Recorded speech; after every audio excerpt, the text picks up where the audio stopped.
हरे कृष्णा, राधे राधे आप सभी को। ओम नमो भगवते वासुदेवाय। आज मैं आपको श्रावण मास की पुत्रदा एकादशी की व्रत कथा सुनाऊंगी। श्री युधिष्ठिर बोले कि हे भगवान, श्रावण शुक्ल एकादशी का क्या नाम है, व्रत करने की विधि तथा इसका महात्म्य कृपा करके कहिए। मधुसूदन कहने लगे, किस एकादशी का नाम पुत्रदा एकादशी है। अब आप शांति पूर्वक इसकी कथा सुनिए। इसके सुनने मात्र से ही वाजपेयी यज्ञ का फल मिलता है।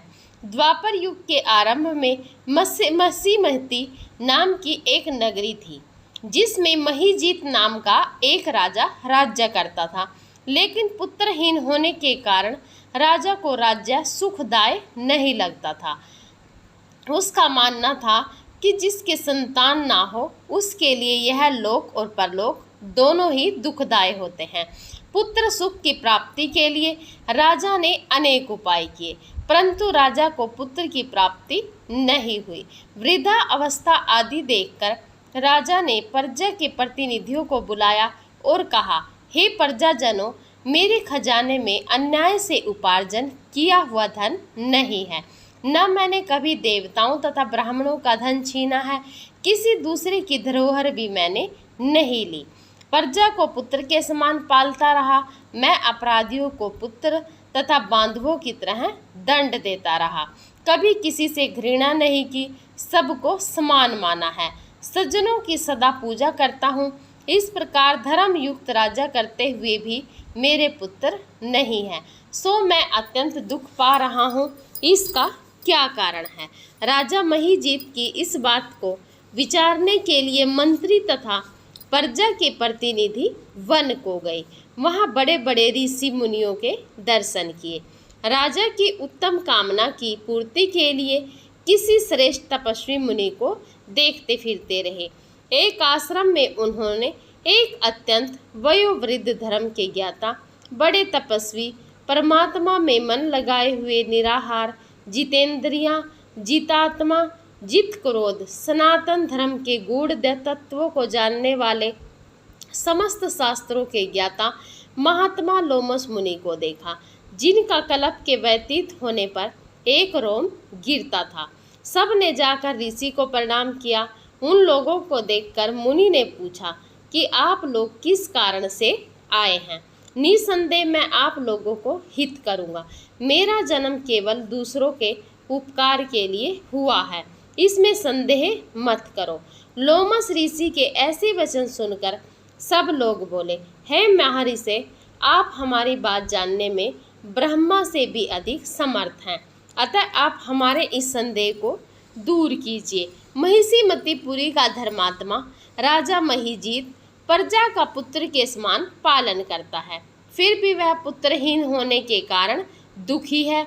उन लोगों ने आगे कहा कि हम लोग उसकी प्रजा हैं, उसे दुख से भी हमें दुखी हैं। आपके दर्शन से हमें पूर्ण विश्वास है कि हमारा यह संकट अवश्य दूर हो जाएगा, क्योंकि महान पुरुषों के दर्शन मात्र से अनेक कष्ट दूर हो जाते हैं। अब आप कृपया करके राजा के पुत्र होने का उपाय बतलाएं।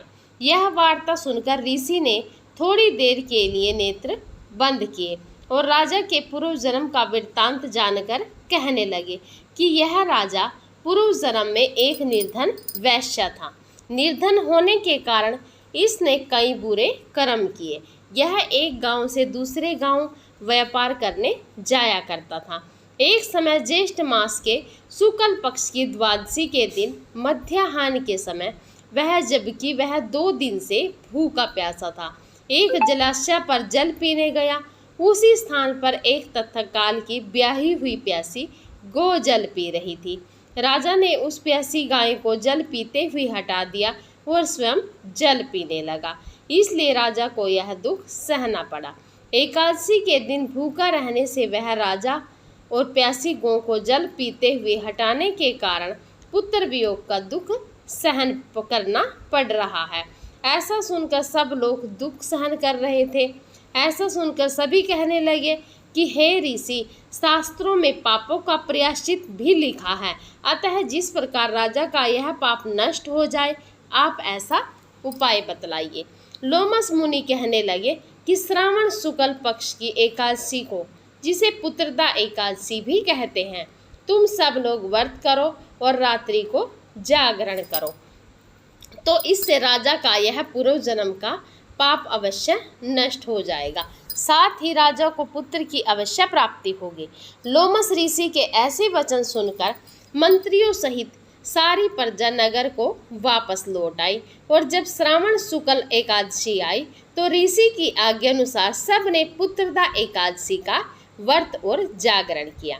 इसके पश्चात एकादशी के दिन इसके पुण्य का फल राजा को दिया गया।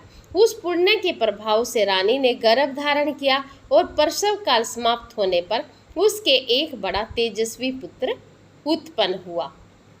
इसलिए हे राजन, इस श्रावण शुक्ल एकादशी का नाम पुत्रदा एकादशी पड़ा। अतः संतान सुख की इच्छा हासिल करने वाले इस व्रत को अवश्य करें। इसके महात्म्य को सुनने से मनुष्य सब पापों से मुक्त हो जाता है और इस लोक में संतान सुख भोग कर स्वर्गलोक में परलोक में जाकर स्वर्गलोक को प्राप्त करता है। ये वीडियो कथा समाप्त हुई, लेकिन जो इस कथा को सुनने से बाद गणेश जी की कथा को नहीं सुनता है तो उसकी एकादशी का व्रत संपूर्ण नहीं माना जाता है। मैं एकादशी की कथा भी आपको कहती हूँ। एकादशी के बाद जो गणेश जी की कथा सुनी जाती है, उस कथा को भी एकादशी की कथा के बाद जरूर सुनना चाहिए, तभी इसका आपको पूरा फल मिलता है। एक बार एक गणेश थे, एक बुढ़िया माई थी। वह गणेश जी की बहुत सेवा किया करती थी। उसके पास मिट्टी जी के गणेश थे, वे गल जाते थे पानी में, तो उनके सामने एक काम लगा हुआ था। मिस्त्री के यहाँ मिस्त्री ने काम लगा रखा था साहूकार के यहाँ। तो बुढ़िया दौड़ी दौड़ी मिस्त्री के पास गई, कहने लगी, मिस्त्री जी मेरे एक गणेश जी बना दो पत्थर के। मिस्त्री कहने लगा, तब तक तुम्हारे गणेश बनाऊंगा मैं अपनी दीवार चीन लूँगा। तो बुढ़िया माई कहने लगी, जब तुम्हारी दीवार टेढ़ी हो जाए। तो मिस्त्री दीवार बनाता, तभी दीवार टेढ़ी हो जाती और उनको ढानी पड़ती। ऐसे ही करते करते सुबह से शाम हो गई। दीवार बनाते टेढ़ी हो जाती तो उसे फिर से गिराते। शाम हो गई, साहूकार जी आए, कहने लगे, आज तुमने कुछ काम नहीं किया है। तो मिस्त्री कहने लगा, एक बुढ़िया माई आई थी, कहने लगी मेरे पत्थर जी के गणेश बना दो। तब से ही दीवार टेढ़ी होती जा रही है और हम दीवार को गिरा देते हैं। तो दौड़ा दौड़ा साहूकार बुढ़िया के पास गया, कहने लगा, बुढ़िया माई हम तुम्हारे सोने के गणेश बनवा के देंगे, लेकिन हमारी दीवार सीधी हो जाए। तब मिस्त्री ने ऐसे ही जब बुढ़िया माई को साहूकार ने सोने का गणेश जी बनवा के दिया, तब उनकी दीवार सीधी हो गई। हे गणेश जी महाराज, जैसे बुढ़िया माई का सोने का गणेश दिया और साहूकार की दीवार सीधी हो गई, ऐसे सभी की मनोकामनाएं पूर्ण करना। कहते सुनते हुंकारा भरते सभी की मनोकामनाएं पूर्ण करना। सभी को पुत्र की प्राप्ति हो, संतान की प्राप्ति हो। अगर वीडियो अच्छी लगी हो प्लीज़ एक लाइक ज़रूर कर दीजिएगा। जय श्री कृष्णा, राधे राधे आप सभी को।